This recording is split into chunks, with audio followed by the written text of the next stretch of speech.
Hi everyone, and welcome to a new episode of Days Podcast along with a new video. So this is, first of all, thank you guys so much for liking and subscribing and viewing and listening to all of these episodes of videos. I truly appreciate it.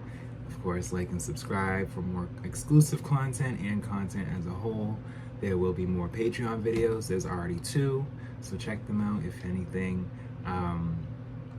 So today we are going to be talking about Janet Jackson's Unbreakable. I was asked to do this video, so it's good that I actually do this video so we can actually reel back to kind of talk about the albums between All For You and Unbreakable and their sequences, because those albums matter.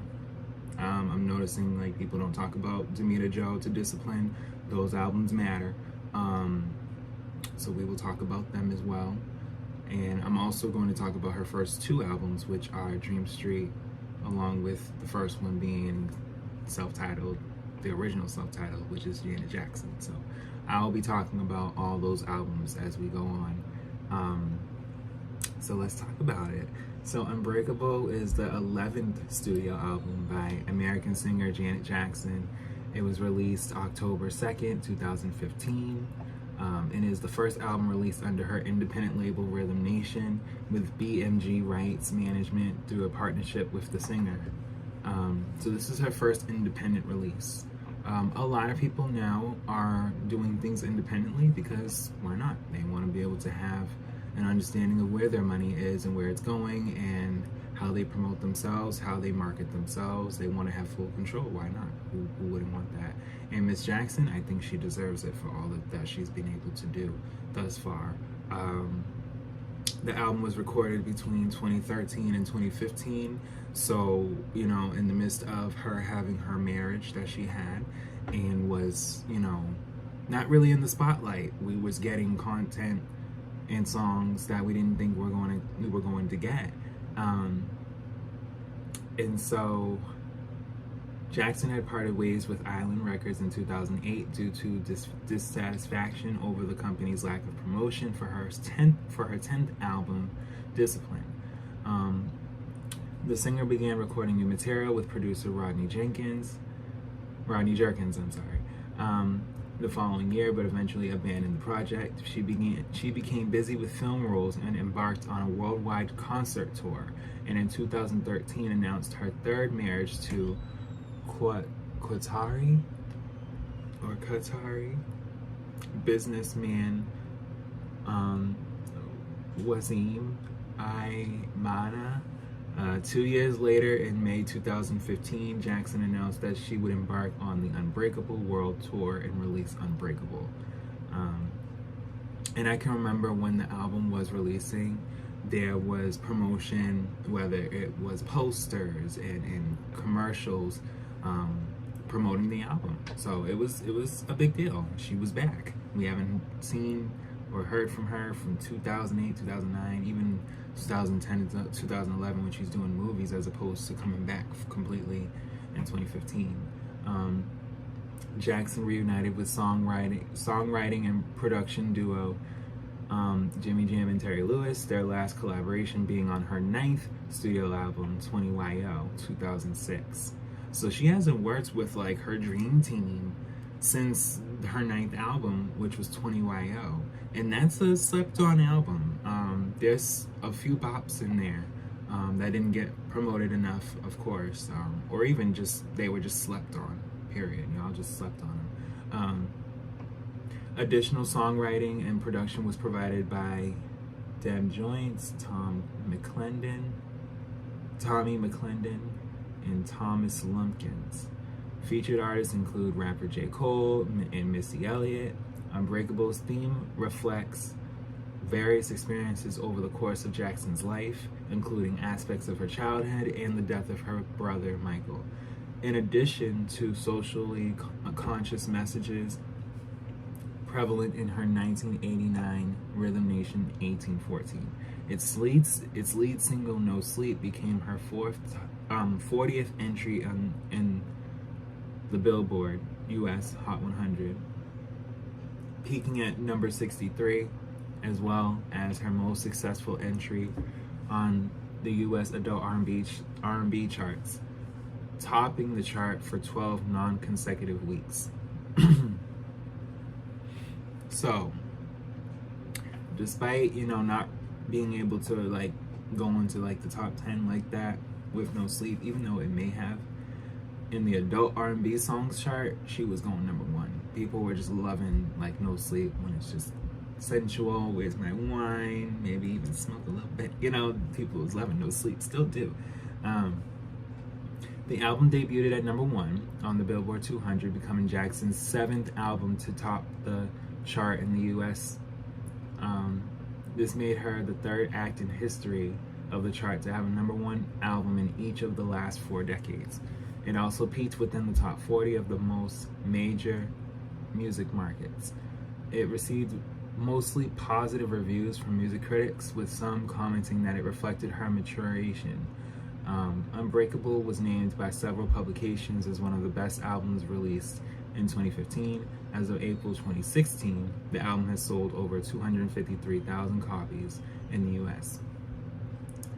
So, the singles were No Sleep, Unbreakable, which came out right before the album came out, and then there's Damn Baby, which came out May 4th, 2016. So, going by just the sense of when she was releasing Discipline, she departed from the previous label that she worked with.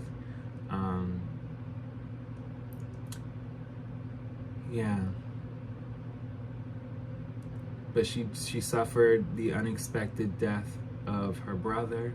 She later performed a special tribute at the 2009 MTV Video Music Awards. She also ended her 7-year relationship with Jermaine Dupri.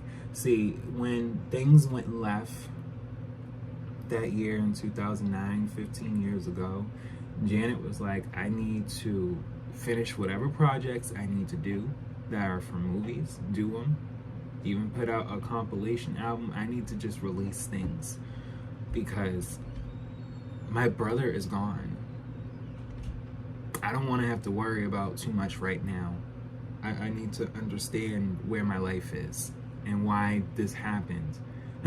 And I can completely understand that, especially with the recording process from 2008 to 2015. Because when you really think about it, that's how long it took. When you're saying to yourself, all right, she, released a greatest hits, which is number 1s in 2009. In the midst of that, she started working on new material but abandoned the project, and that's something we don't normally see Janet do. Usually there's something that going on and it's getting finished, but like I had previously talked about with Michael, he had an understanding of what he wanted for Bad, but he didn't know that Bad would be something of something else that he had said, I'm not fully gonna be done with this yet. And it took more time. Because, Bad was supposed to be history, and we got history later. Because Bad was supposed to be initially like greatest hits with a few new tracks, because there was already anticipation for a new album. So he was gonna do a compilation album with new tracks, then give a new album. But he was like, no, fuck that. I'm giving them a new album. I'll do the greatest hits later. And it made sense to do it later. There was more hits.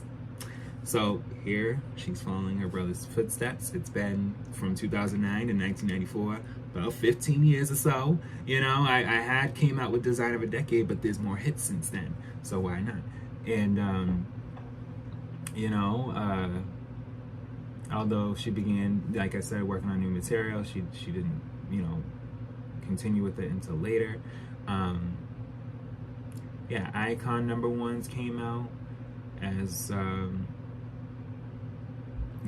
her featuring in Why Did I Get Married 2 and For Colored Girls in 2010. And she also released a book as well. And when she embarked in the number one's up close and personal tour, it was to promote, you know, the compilation, her hits. So even similar to what she's doing now with Together Again, there may be some new songs we'll hear. But one thing she is true to is touring, and I appreciate her touring. Yes, so recording, it took some time. And when it came to, you know, the different types of sounds and beats, Unbreakable is divided into two sides. The first side is composed mostly by dance, pop, and R&B songs, while the second one is mostly more experimental. Yeah, and that's what I felt like. After a certain amount of tracks, it gets more experimental. There's different sounds, there's different octaves that she's getting into, and it's good to hear. The album opens up with the title track Unbreakable, a mid-tempo R&B song which describes Jackson's unyielding devotion to her fans. The following track, Burn It Up, is an up-tempo song with electronic beats, with processed vocal samples and house drums. And Damn Baby, the third track, has hints of trap bass and percussion in bits of previous single, I Get Lonely, and its breakdown. In the fourth song, The Great Forever, she is reportedly to sound like her late brother Michael Jackson and addresses the curiosity about her romantic life. You know, there's instances where she's paying homage, and the you know, even down to Broken Hearts Heal, with a breezy vocal harmonies and a tribute to her brother Michael, reminiscing about a childhood full of singing and laughing together. Yeah, like she really gave us, and this is very timeless if you ask me, because so on April 22nd, 2015, she tweeted, "Letting go doesn't mean you stop," after a fan created a mock missing persons poster of Jackson, which had begun circulating the internet, prompting Jackson to retweet it herself, adding to further speculation of a new album. And yeah, May 16th, on her 49th birthday, Jackson announced a new album and world tour and stated, "I promised you would hear it from my lips, and now you will. This year, new music, new world tour, a new movement. I've been listening. Let's keep the conversation going."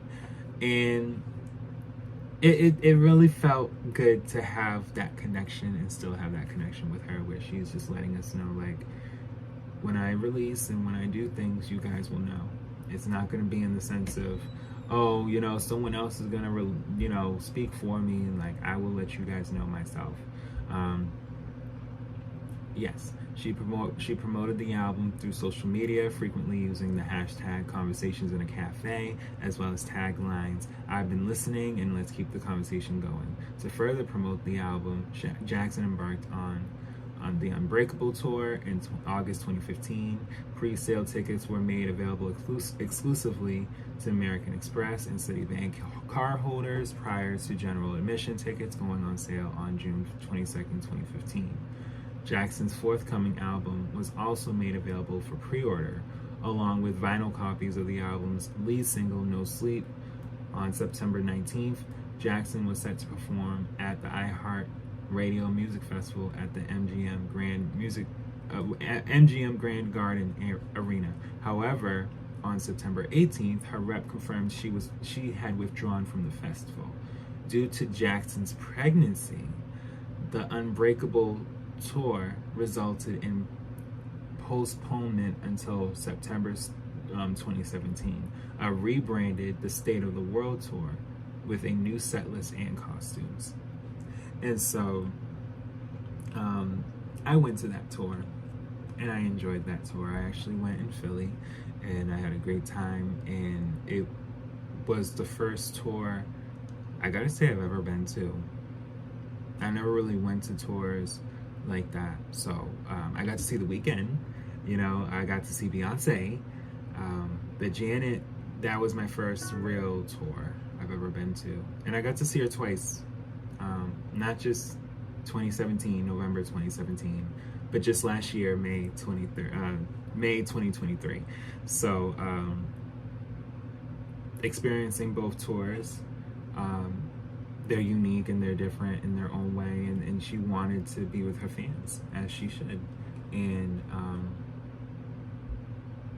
yeah, the critical performance as far as for the tour itself debuted at #1, like I said, charting in the week ending October 8th, 2015. It sold 116,000 copies in its first week, which included streaming and individual digital song sales. Of that sum, the album sold 109,000 in pure sales. This became Jackson's 7th #1 album in that chart, and also made her, like I said, the third act to do so, with 4 different decades behind her. Yeah, it debuted at #1 in the U.S. Independent Albums chart. But the track listing, there are 17 songs, including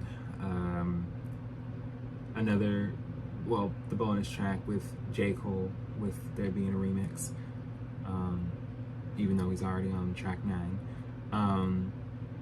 Then there's the Target HMV and Australian edition, which is Promise of You, Love You for Life. Those are 2 songs that I may have not heard yet, so I'm gonna check those out. But those are the 2 extra bonus tracks that were released through Target into different countries that, may have not been really here, or may have been here, but I just didn't listen. But the track listing is Unbreakable, Burn It Up, which is featuring Missy Elliott, Damn Baby, The Great Forever, Shoulda Known Better. Shoulda Known Better. I remember that. The Great Forever, great song. Damn Baby, great song. Burn It Up, it's a great song too. And Unbreakable, it's a great way to bring us in, because I like this, similar to the Velvet Rope, where it's either like the Velvet Rope was track 2, but even Twisted Elegance going into the Velvet Rope, for me, kind of pieces in the Velvet Rope. So I'd be feeling like, these 2 albums are kind of one and the same, where it just jumps right into the single, which is fine, because it's the title track. This is what we're talking about. After You Fall, Broken Hearts Heal, Night is a good song. Broken Hearts Heal is a good song.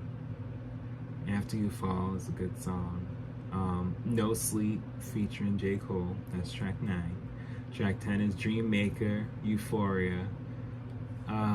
That was a slept song. You guys slept on that song, I'm sorry. No, you guys could have played that a little bit more. Half of these songs, y'all could have played a little bit more. Because she really came in the midst of the streaming era, really starting to pop off. So now it's like, okay, no, we can listen to all these albums that she got going on and stream. We can buy too, but y'all can listen now. There ain't no excuse. To Be Loved, great song. Take Me Away has a special place in my heart, as this woman does, Aaliyah. But yeah, Take Me Away, great song. A few of these songs you can just be in the car and just be out and just be enjoying life and just going wherever you want to go, and this is one of them. Take Me Away. It definitely gives, like, even though the song itself is 4 minutes, for me, it'd be a song I could play at least 3 times a day if I'm traveling, like, because it's just one of those traveling songs that, like, all right, we out. And just in general, I'd play this song. Promise. The Promise of You. Yeah, see, y'all kind of just, that was an interlude, but still. Lessons Learned. Black Eagle. Well Traveled. See, I'm recently seeing people promoting Well Traveled when they are finding themselves in places they don't usually be at, and it's like, oh, now y'all want to play Well Traveled, because Well Traveled should have been played regardless.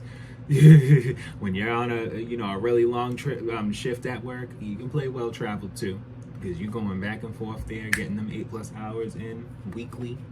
Even if you get paid bi-weekly, it hits. Okay. And then Gonna Be Alright, which is, yeah, a great ending to the album where it's like, we gonna be alright. We gonna figure it out. And, yeah, great album. I hate the fact that it didn't get enough love in such a time, because yeah, I know going into 2016, music was at its like one of its weirdest times, I would say, because there was people releasing by the spring of 2016, by the fall of 2016, even early 2016, like everybody was releasing so much in 2016 that, it was almost like, we got to stamp our albums now because we're in the streaming era. We got to make sure that when years to come, when, yes, billions of streams are all of a sudden just calculated, they were on it. They were on it. But as far as with Miss Jackson, before we're getting, views from Drake and Lemonade and from Beyonce and Auntie from Rihanna, do you need me to keep going? Who else was releasing in 2016? Before we got all that, we had got Unbreakable. And Janet literally dived into the streaming era with a new album independently, okay? So y'all need to respect Mother and listen to this damn album, okay? Not damn album, but y'all need to listen to this great album. But yes, yes, album was #1, independent, Billboard top R&B and hip hop, #1. In the UK, it hit 11. Independent, it was #2. And all across the country, it was in the 20s and 30s.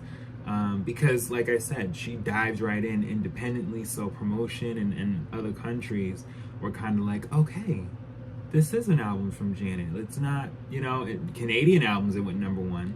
So it's just like, when it comes to overseas, which is, what she's been doing recently, like, making sure her overseas fans know that, I am really back. It's been a while. And the thing is with overseas that I'm realizing with just artists as a whole, if you're not out, like, overseas, like, checking on your fans overseas like that, they won't stream you. And I'm not saying they won't stream you, but they won't, like, stream you. And so, yeah, there's people who do all types of stuff for clout and controversy, but that touring bag, when you're saying to yourself, oh no, I'm in Japan, or I'm, in Australia, or I'm in the UK, or I'm in, Amsterdam, or just whatever the case may be. Like, if you're overseas, like, it matters to them that you make it to them, because they help the streams just as much as the US. And so if you're coming from the US and, you're Miss Jackson, yeah, I need to make sure I'm everywhere, because that's usually what I be doing, okay? And if I gotta do it my own way, like I had when I started Control, so be it. She never stopped, and that's why I love her for that. So yes, guys, that's the end of our video and episode. I will be back with more, and I hope you enjoyed it.